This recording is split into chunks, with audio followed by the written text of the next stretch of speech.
All right, so recently Dave Portnoy was on Joe Rogan's podcast, and they got into talking about Andrew Tate's arrest. If you remember, Joe's actually talked about Andrew previously on the podcast. I think 5 or 6 months ago during a Fight Companion, Joe mentioned that he liked Andrew Tate, and it sounded like he was open to the possibility of having him on the show. Well, it was basically saying massage. Look, he plays, part of it is like a character, yes. And part of it he's a legit world champion kickboxer who's a hard man. So I was telling these guys. Who doesn't buy any and that's what's resonating with young people. And he's also pro-Trump. The worry is that he is going to, the kids are going to listen to him because he's big on TikTok. My 12-year-old and my 14-year-old asked me about Andrew Tate. And what'd you say? What'd you say? I said he's a legit world champion kickboxer. I go, I like him a lot. Why do you like him? And I was asking him. And they said he says a lot of funny stuff on Twitter and TikTok. Yeah, so Joe's opinion on him is about what you expected it to be. I just thought it was pretty funny that he was telling his 12-year-old daughter that he's a fan of his. And then with Dave Portnoy, if you remember, he actually had Andrew on his podcast right when he blew up. And it sounded like Dave wasn't really a big fan. He was asking him some tough questions, and it didn't sound like he really liked him that much. So let's see what him and Joe have to say about Andrew's arrest. I don't know what's happening, right? Like, what really happened, and why is Romania going after him? Are they being pressured by someone else to do this? Like, what is the reason why they're doing it, and what do they have on him? I don't know. Yeah, well, that to me is the right answer. Nobody knows. A lot of people are acting like they know. If you go read it, well, they want him, which is crazy. They want him to go down, and they want him. He represents something. He represents toxic masculinity. He is sort of toxic. I mean, he says crazy stuff. They seize his car collection as investigation continues. The one thing I don't get about this, well, I do get. I understand. People are actually like want the charges to be true, which is crazy because that would mean a lot of bad shit to happen to a lot of bad people. Yeah, I would rather the charges be incorrect. Look, Romania, I don't know what their system is like. I don't know whether they're corrupt. I've heard things, but I don't have any real information. So I don't know much about Romania either, but I just know that the reason Andrew Tate says he moved there and he lives there is because it's a corrupt country. He wanted to be somewhere that's corrupt. So I don't know, maybe the corruption part of it backfired on him, or maybe it wasn't corrupt enough for him to get away with the stuff he was trying to do. And then also because so many people hate him, they just want to hear that he did some terrible shit, like Dave was saying, because a lot of people just want to see Andrew Tate locked up and gone for good. You know, if Ethan Klein heard that Andrew Tate like murdered a family or something, he'd probably celebrate that. Like, people just want this to be true so badly, and then it's hard to tell what is true because everyone just jumps to conclusions. Like, right when he's arrested, I don't think anybody wasted time. They're like, oh, he got arrested for sex trafficking and rape and all this terrible stuff. But I also heard it could be like money laundering or tax fraud or something, so it's hard to tell. I mean, it's probably the sex trafficking thing that sounds most likely. But also, then on the other side, there are people that just want to see him free. Like, it doesn't matter what he did. Like Aiden Ross, that dude, he's tweeting about how Biden needs to pardon him. And if Trump were in office, he would have done it already. And then also the fact that he was arrested, I'm sure a lot of people think that there's some global conspiracy theory to take him down.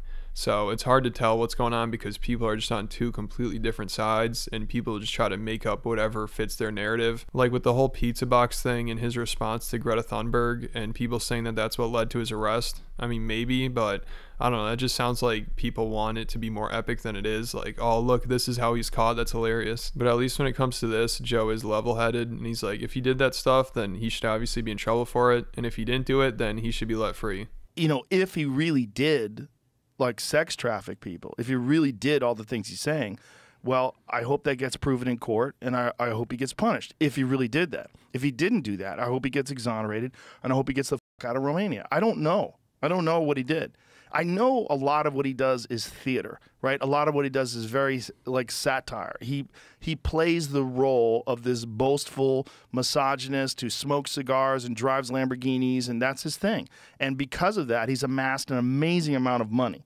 And he's done it by doing this character, this online persona, but then also says very wise things. He says ridiculous shit, but also says really interesting things. He's a very smart guy. You might not agree with his message. You might not agree with all the misogynist stuff. You might not agree with, and I don't agree with it. You might not agree with all the crazy antics, but you cannot deny that that's been incredibly successful because it resonates with a lot of young men who don't feel represented in the media. And they see this guy and it looks like fun. Do they agree with what he's saying? That doesn't mean they agree with it. They think it's fun.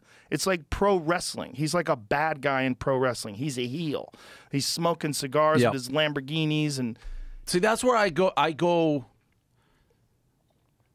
I think there's probably a lot of people think that, and then I think there's probably other people who take it seriously, which is where it's a super. Yes, that is where it gets fucked up. Where it gets fucked up is like young boys repeating the shit that he's saying to young girls because he says that they're supposed to property do that. and he owns them, which is nuts. Yeah, so I always think it's pretty funny that people act like if Andrew Tate's gone, then there's like no more misogyny or everything's gonna be so much better because all his fans are still out there. Like all those people that took him seriously, they're all still there and they're still gonna believe the stuff he's saying. They're gonna believe it even more now. Like him getting arrested, they probably just think there's, like I said, some conspiracy theory and people are just trying to silence him because they don't want people believing the stuff he's saying. So they're going to believe it even more. Like that just feeds into it. And then if Andrew Tate's gone, I'm sure somebody else is just going to come along and take his spot and they could be even more extreme. So I don't think this is like the big win that everybody thinks it is. And also one of the reasons why Andrew Tate and people like him become so popular is because people get so triggered by him. Like with Andrew Tate fans, I'm sure one of the main reasons they like him is because they know he's pissing people off and he's saying stuff that you're not supposed to say. So I think if people weren't getting so worked up about him and they just like chilled out for a second and didn't act like it was the end of the world, he probably wouldn't have been as popular.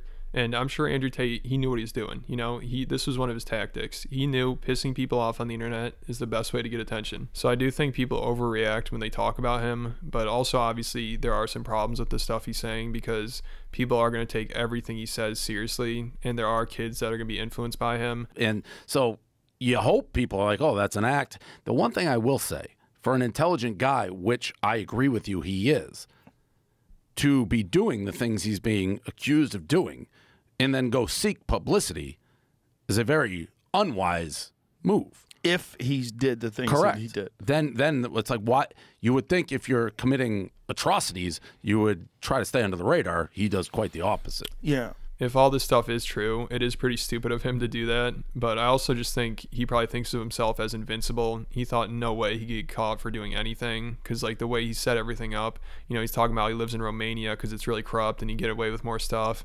And then he also talks about how he has like a private jet and he's got passports and he's always ready to take off if he needs to. And if he gets caught, then he can just say the Matrix is trying to stop him or whatever the hell he says, which obviously doesn't matter in terms of the law. But I think he thought of himself as above the law and he really wants fame. I mean, he's been trying to become famous for a while now. So even if he did stuff that could get him in trouble, I think he's willing to roll the dice. I don't think he really cares. It's worth it for him. But again, we don't know. No, nobody knows. That's the problem. That's some like the people pizza know, right? thing, the pizza box. I don't know if you saw that. Everybody saying he got busted because of the pizza box, and then the authorities like that had nothing to do with it. No, they knew he was in Romania. It was just what's that word? Schadenfreude.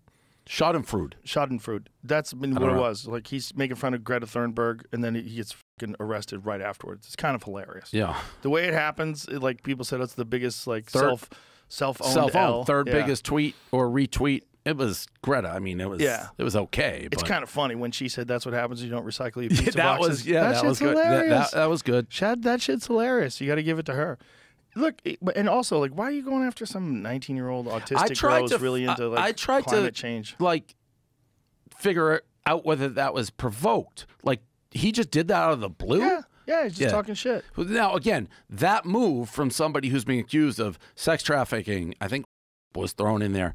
And then you're out there being like, look at me, crazy. Again, but what you said nailed it. Nobody knows. I think the latest thing that they're saying is tax evasion, right? Isn't that what they're saying?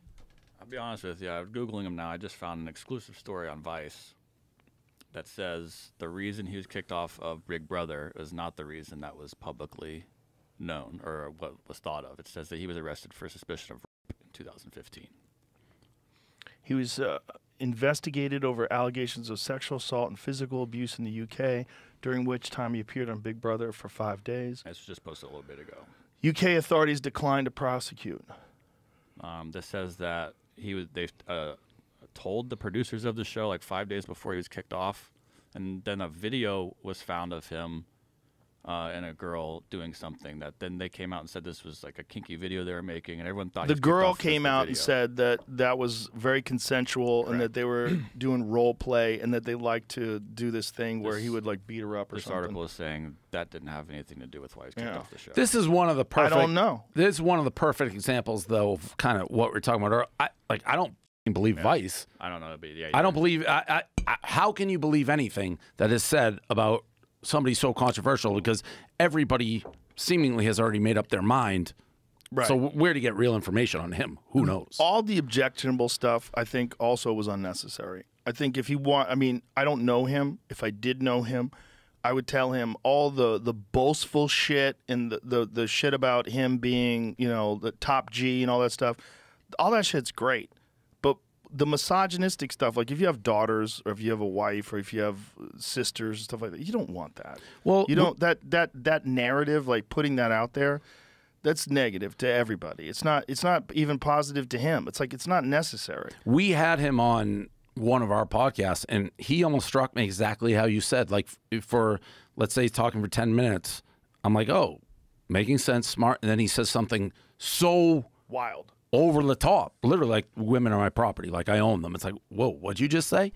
So I really don't watch Andrew Tate that much. You know, I've seen his TikToks and his YouTube shorts and all that stuff, but since he got deplatformed, I've heard people say that he's kind of toned it down a bit with that kind of stuff, which maybe, I don't know, but that might have been part of his plan. Like earlier on, he's saying that to trigger people and get people upset and talking about him, like I was saying earlier. But then once he hit the peak and he couldn't really get any more famous, and then he got deplatformed, and then he like made that video talking about it, and he's trying to seem more like a nice guy and talking about how he donates to charity and everything. I think maybe that was part of his plan, like earlier on, say the more extreme stuff to get attention, and then once you make it to the top, then just settle down a little bit. But I'm not totally sure. Maybe he is still saying that kind of stuff. I don't really pay attention to him that much. And that's what he does. But Yeah. he's also selling that class. What is the class? The Hustlers yeah. University? What is that? What are It's they like teaching people?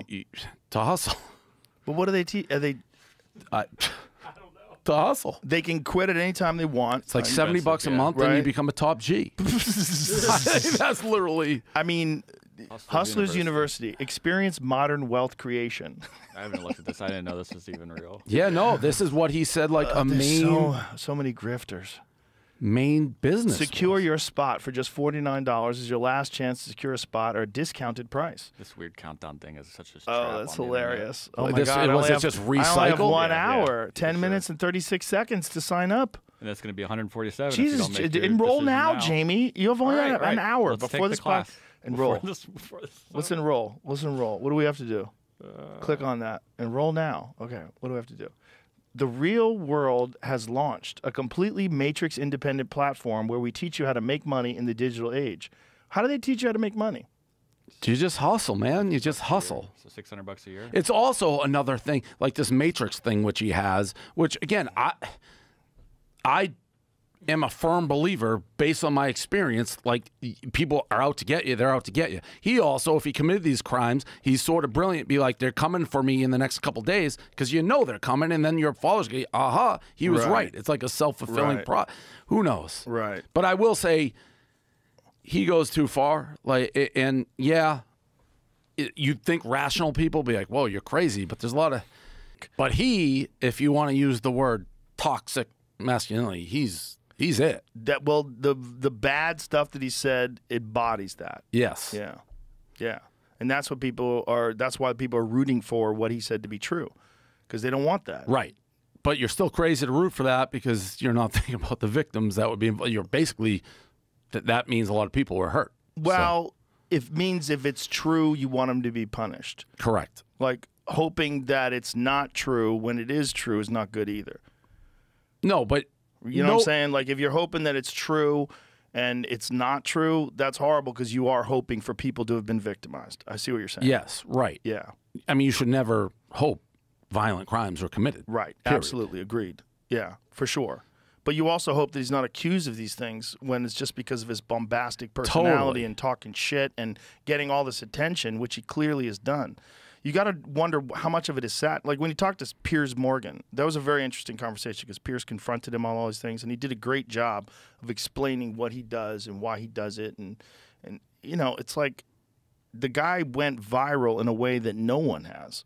And so quickly. Yeah. In a while, where like my 12-year-old and my 14-year-old were asking me about it. Yeah. No, he was it. Yeah, all over TikTok and all over everything. And if you just But look at that's some a of those scary little part clips, in a weird way. If your 12-year-old and 14-year-old Right. are hearing some of Right. the outrage, like nobody wants. yeah. Yeah, so it'll be really interesting to see what happens with him, because if he just gets let free, then people are going to flip out. And then if he gets arrested, people are going to flip out. So either way, I think people are just going to be really angry about this. But that's just how it is with him. I mean, he's one of the most controversial figures. He's like the new Donald Trump. You know, he's the new enemy that people are going after. And I also saw in the comments of this video, a lot of people were making fun of Dave Portnoy because he was calling him toxic, like toxic masculinity. And everyone's like, Dave calling anyone toxic is hilarious. Dave Portnoy should be the first person to empathize with Tate over possibly being falsely accused after his allegations. Dave having a stand on toxic people is hilarious, because if you remember last year, some allegations came out against Dave that he was like too rough with some girls or something like that. Kind of similar with Andrew Tate, like that video of him that they're talking about. It sounds like Dave's into some similar stuff. But I don't know. I thought Dave did a decent job of kind of staying in the middle when it comes to this. But let me know what you guys think about it. And also, if you like the longer form documentary kind of videos, I'm going to be posting another one of those on my Patreon sometime next week. And then also on the YouTube channel, I'm going to continue doing them here too. But if you really like those, go check out the Patreon. A link's going to be in the description. And then thanks for everyone who's joined that so far. And if you like this video, hit the like button, leave me a comment, then hit the subscribe button, and I'll catch you at the next video.